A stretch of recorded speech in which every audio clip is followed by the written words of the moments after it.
ഏട്ടന്റെ ശവസംസ്കാരം കഴിഞ്ഞ ദിവസം തന്നെ ഏട്ടത്തെ വീട്ടുകാർ കൊണ്ടുപോയി. പിന്നീട് ഒറ്റയ്ക്ക് എനിക്ക് ജീവിക്കാൻ തന്നെ മോഹം ഉണ്ടായിരുന്നില്ല. അവിടെ സുധേട്ടനായിരുന്നു ഒരു ആശ്വാസം. കുറേശ്ശെ എന്നെ പഴയ നിലയിലേക്ക് കൊണ്ടുവരാൻ അദ്ദേഹം ശ്രമിച്ചു. രവി തിരിച്ചു വരുമെന്ന് ഞാൻ ഒരിക്കലും കരുതിയില്ല. പിന്നെ നീ ഇപ്പൊ സുധാകരന്റെ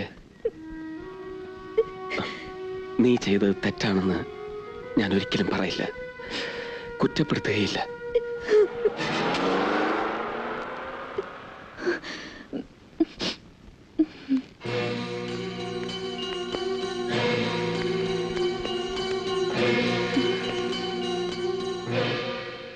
സുധാകരൻ, ജ്യോതി പോ.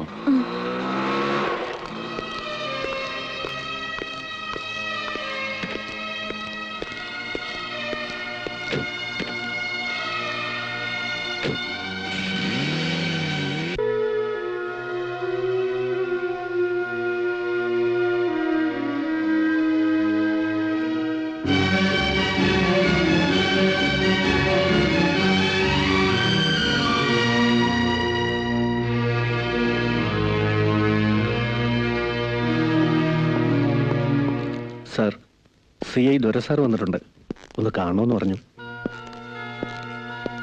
സാർ, ഞാൻ ദൊര. പുതിയല്ലയാ?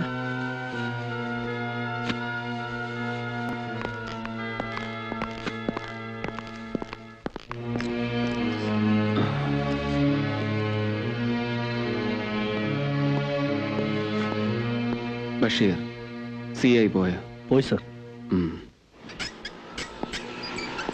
കഴിഞ്ഞ കാര്യങ്ങൾ എന്തു ചോദിച്ചാലും ഒരക്ഷരം മിണ്ടരുന്ന് ഡോക്ടർ പറഞ്ഞിരുന്നു.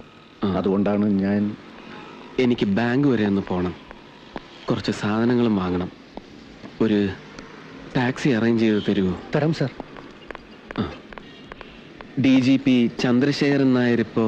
Sir voluntary റിട്ടയർമെന്റിലാണ്.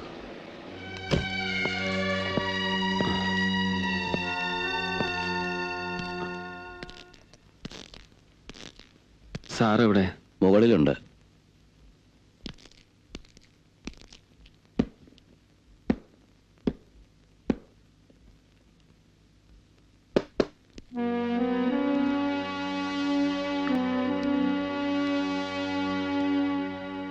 രവിയുടെ കാര്യം ബഷീർ പറഞ്ഞിരുന്നു, പക്ഷെ ഒരിക്കലും കാണാൻ ആഗ്രഹിച്ചതല്ല. ഈ ഷെല്ലിൽ ഇങ്ങനെ ഒതുങ്ങിക്കൂടാനാണ് എനിക്കിഷ്ടം. What doctors call photophobia. എനിക്ക് പലതും അറിയാമായിരുന്നു. എൻ്റെ മോളുടെ മരണത്തിന് കാരണക്കാരായ കൊലയാളികളെ വരെ, സ്റ്റേറ്റിലെ ഉയർന്ന പോലീസ് ഉദ്യോഗസ്ഥനെ പോലും തളച്ചിടാൻ പോകുന്നവർ, പണം കൊണ്ട് മൊത്തം അധികാരവർഗത്തെ വിലക്കെടുക്കാൻ കഴിവുള്ളവർ. മാനസികമായി തളർന്ന എനിക്ക് അവർക്കെതിരെ എന്ത് ചെയ്യാൻ കഴിയും രവി? ഒരു മേലുദ്യോഗസ്ഥൻ എന്ന നിലയ്ക്ക് സാർ എന്നെക്കുറിച്ച് അന്വേഷിക്കാത്തതിലുള്ള വൈരാഗ്യത്തോടെയാണ് ഞാൻ ഇങ്ങോട്ട് വന്നത്. പക്ഷേ സാറിന് ഈ നിലയിൽ... രവിക്ക് എന്താ സംഭവിച്ചതെന്ന് എനിക്ക് ഊഹിക്കാൻ കഴിയും, അന്വേഷിക്കാതെ തന്നെ.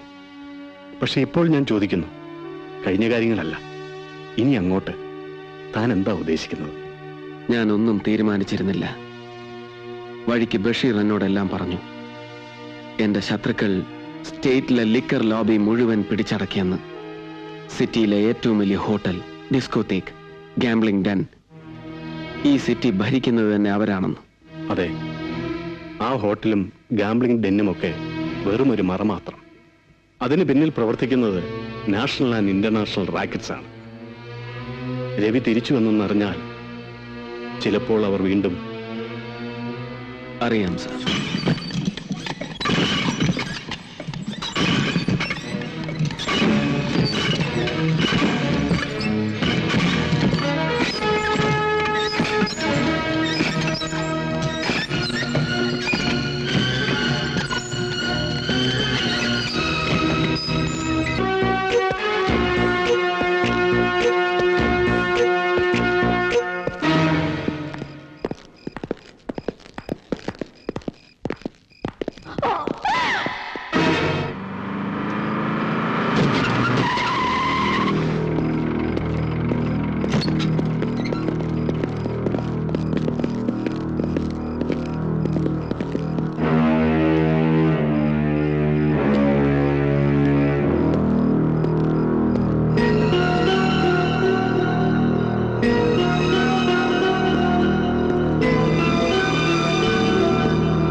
ഇന്നലെ എവിടെയായിരുന്നു പോയത്? ബാങ്കിൽ, പിന്നെ കുറച്ച് പർച്ചേസിങ്. വേറെ അങ്ങും പോയില്ല. സന്ധ്യയ്ക്ക് മുമ്പേ തിരിച്ചെത്തണമെന്നല്ലേ പറഞ്ഞിരുന്നത്? ഇവിടെ പേഷ്യൻസിന് ആരെയും പുറത്തേക്ക് വിടാറില്ല, പ്രത്യേകിച്ച് ഈ വാർഡിൽ നിന്ന്. രവി ഇവിടെ കൊണ്ടുവരുമ്പോ അത്രയ്ക്ക് വേസ്റ്റ് ആയിരുന്നു കണ്ടീഷൻ. രക്ഷപ്പെടുമെന്ന് കരുതിയതല്ല. ഭാഗ്യം കൊണ്ടാ ഇത്ര പെട്ടെന്ന് റീകോപ്പ് ചെയ്തത്. ഭാഗ്യം. ഏറിയാൽ ഒരാഴ്ച കൊണ്ട് റിലീസ് ചെയ്യും. പിന്നെന്താ ഉദ്ദേശിക്കുന്നത്? ഈ സിറ്റിയിൽ രവിയോട് ശത്രുതയുള്ളവർ ധാരാളമില്ലേ? സുധേട്ടനും പറഞ്ഞു സേഫായ മറ്റെവിടേക്കെങ്കിലും മാറുന്ന നല്ലതെന്ന്. വേണമെങ്കിൽ ഡൽഹി തന്നെ. നിന്റെ സുധേട്ടനും പറഞ്ഞു അല്ലേ, ഭാര്യയുടെ പൂർവ്വ കാമുകൻ അടുത്തുണ്ടാവുന്നത് അദ്ദേഹത്തിന് സഹിക്കുന്നുണ്ടാവില്ല. രവി, നന്ദിയുണ്ട് ഡോക്ടർ. എന്നെ രക്ഷപ്പെടുത്താൻ നിങ്ങൾ ചെയ്ത സേവനത്തിന്, സഹിച്ച വിഷമത്തിന്. പക്ഷേ പകരം ഒളിച്ചോടാൻ എന്നെ നിർബന്ധിക്കരുത്. ജീവൻ ഒഴിച്ച് എല്ലാം നഷ്ടപ്പെട്ടവനാണ് ഞാൻ. ഇനി ഞാൻ ആരെ പേടിക്കണം?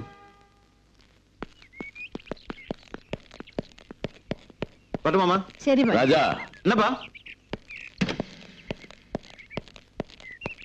அந்த போலீஸ்காரன் அவன் பேர் என்ன? Ravi Prasad.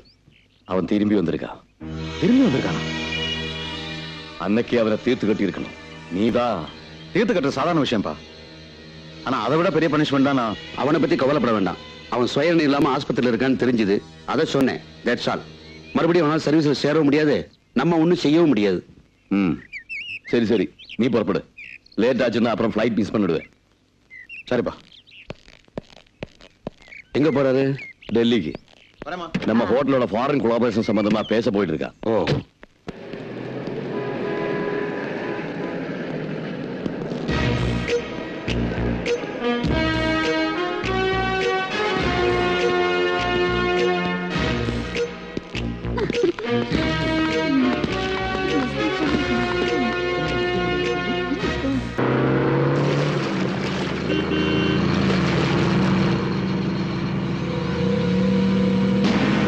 Look straight. Drive.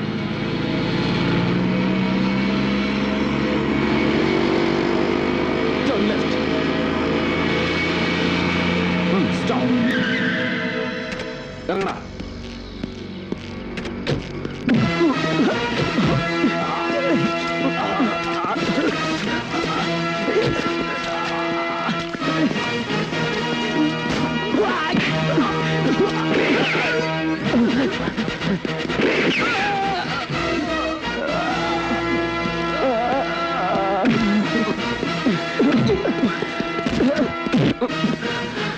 Please sir, don't kill me sir, please.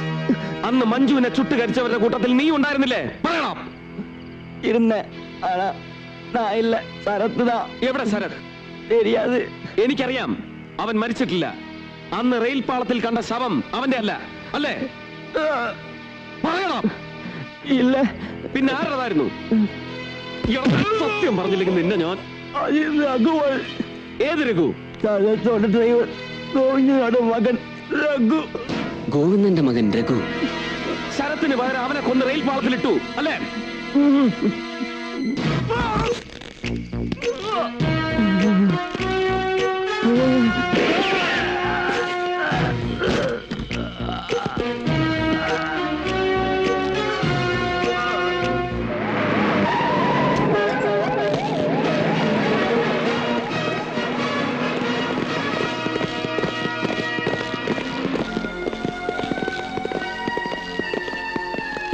Excuse me, sir.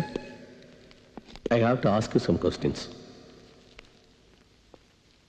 நேற்று ராத்திரி நீங்க எங்க இருந்தீங்க சார்? നേത്ത് രാത്രി, ഇന്നലെ രാത്രി ഞാൻ എവിടെയായിരുന്നു? അതിന് മുമ്പ്, ഒരു വർഷം മുമ്പ് ഞാൻ എവിടെയായിരുന്നു ഇൻസ്പെക്ടർ? സാർ, അന്വേഷിച്ചിരുന്ന താൻ ഈ സിറ്റിയിൽ ഡ്യൂട്ടിയിൽ ഇരിക്കെ പെട്ടെന്ന് അപ്രത്യക്ഷനായ ഒരു പോലീസ് ഓഫീസറെ കുറിച്ച് തന്റെ ഡിപ്പാർട്ട്മെന്റിലെ ഒരു ശപ്പനെങ്കിലും അന്വേഷിച്ചോ? அதெல்லாம் என்கிட்ட கேட்காதீங்க. I want an answer. நேத்து நீங்க எங்க இருந்தீங்க? Come on, tell me. இல்லைன்னா உங்களை എന്ത് ചെയ്യുമടാ എന്നെ? ഞരമ്പിൽ ഡ്രഗ്സ് കുത്തി കയറ്റുമോ? ഭ്രാന്തനാക്കുമോ? അതോ പട്ടിണിക്കിട്ട് കൊല്ല ചെയ്യുമോ? What are you doing here? யாரை கேட்டுட்டு உள்ள வந்தீங்க? This is a hospital, you know? ஒரு கொலை கேஸோட இன்வெஸ்டிகேஷன் சம்பந்தம் வந்திருக்கோம். இவர்கிட்ட சில கேள்விகள் கேட்கணும். No, he is my patient. You can't question him without my permission. He is mentally weak. Maybe ஆனா 2-3 கொலையில இவர் சம்பந்தப்பட்டிருக்காரு நாங்க சந்தேகப்படுறோம். ஏன் டாக்டர் நேத்து ராத்திரி இவர் வெளியில போல? It's impossible. இங்க ட்ரீட்மென்ட்ல இருக்கவங்க நிறைய பேர் physically and mentally affected by drugs. This hospital is guarded by highly disciplined ex-servicemen. அவங்கள மீறி ஒரு பேஷண்ட் கூட இங்க இருந்து வெளிய போக முடியாது. இப்ப வெளிய போக வேண்டியது நீங்க. Doctor please.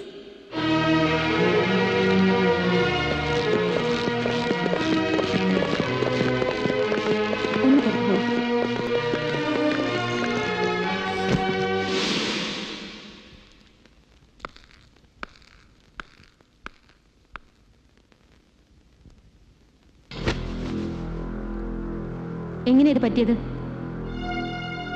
പറയൂ.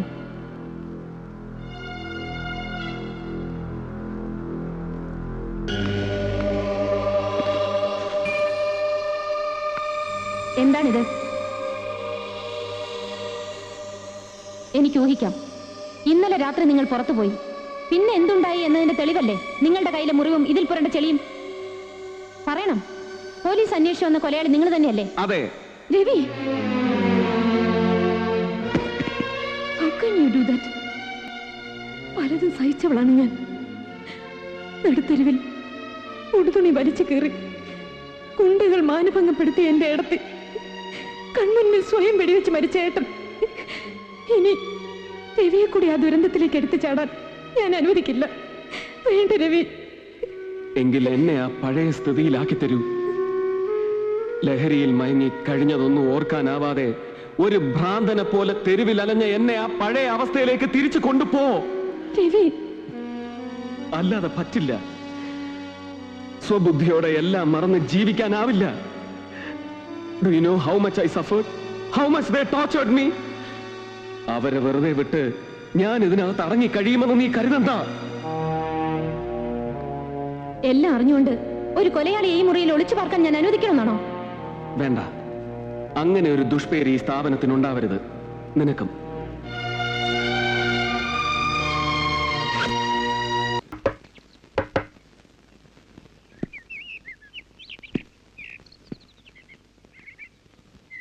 സാർ ഇവിടെ ഹോസ്പിറ്റലിൽ നിന്ന് ഡിസ്ചാർജ് ആയി. രാധാമണി, ഇത് പാണ്ഡ്യൻ കമ്പനിയിലെ ഡ്രൈവർ ഗോവിന്ദന്റെ വീടല്ലേ? അതെ, എന്റെ അച്ഛനാണ്. അദ്ദേഹം ഇവിടെ ഉണ്ടോ? ഉണ്ട്. ഇരിക്കൂ സാർ, ഇരിക്കൂ.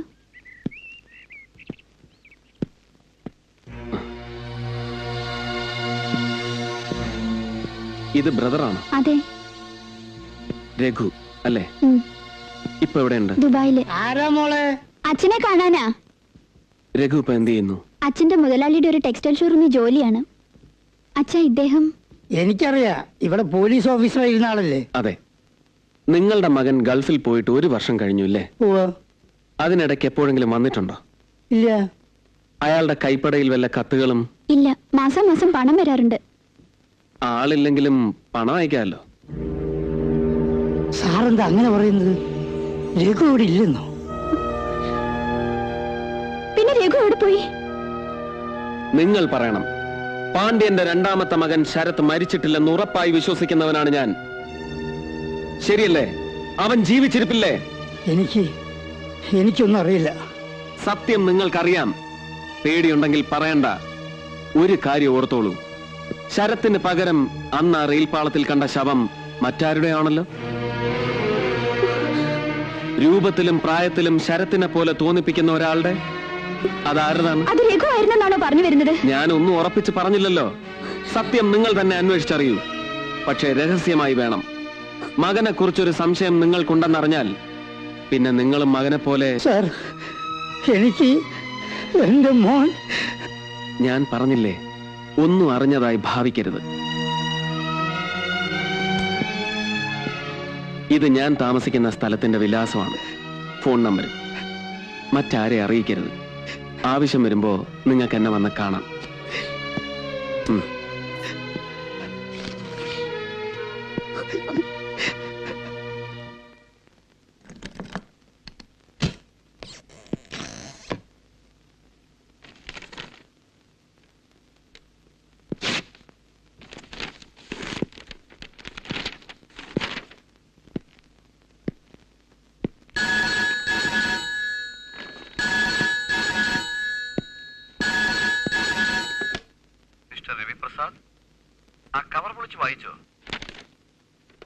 നിങ്ങൾക്ക് എന്താ വേണ്ടത്? അത് നേരിൽ സംസാരിക്കേണ്ട കാര്യമാണ്.